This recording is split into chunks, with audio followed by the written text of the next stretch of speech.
Kilo மிளகா 1 kilo தனியாக்கு என்னென்ன பொருள் போடணும்ன்றத பாத்துக்கலாம். ஃபர்ஸ்ட் 100 கிராம் மிளகா வறுத்து நம்ம எடுத்துக்கணும். 100 கிராம் கடலைப்பருப்பு நல்லா வாசனை வர அளவுக்கு வறுத்து போட்டோம்னா 100 உளுந்து,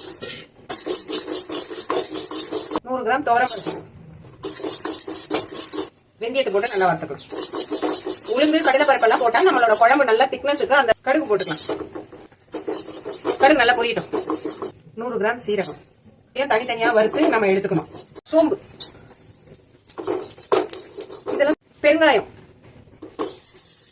நல்லெண்ணெய் ஊத்தி பெருங்காயத்தை வதக்கி வறுத்து எடுத்தா எந்த குழம்பு செஞ்சாலும் அவ்வளவு வாசனையா இருக்கும். நல்லா வறுத்துட்டு இந்த மாதிரி சின்ன சின்னதா கட் பண்ணி போட்டோம்னா அரைக்கும் போது மிஷின்ல ஒட்டாது. நம்மளுக்கு ஒரு கப் அளவுக்கு கருவேப்பிலை அடுப்பு ஆஃப் பண்ணிட்டு அந்த சூடுலயே நல்லா வறுக்க வேண்டியதுதான். மிளகாவும் தனியாவும் நல்லா காய வச்சிருக்கேன். வறுத்த மசாலாவை போட்டு நம்ம அதில் அரைக்க வேண்டியதுதான். இந்த விரலி மஞ்சள் 100 கிராம் எடுத்து நம்ம மசாலால உடச்சி போட்டுக்கணும். எல்லாத்தையும் வறுத்து வச்சிருக்கேன். இப்போ இதெல்லாம் எடுத்துன்னு போய் நான் மிஷின்ல அரைச்சு வந்துட்டு உங்களுக்கு தூள் எப்படி இருக்குதுன்னு காட்டுறேன்.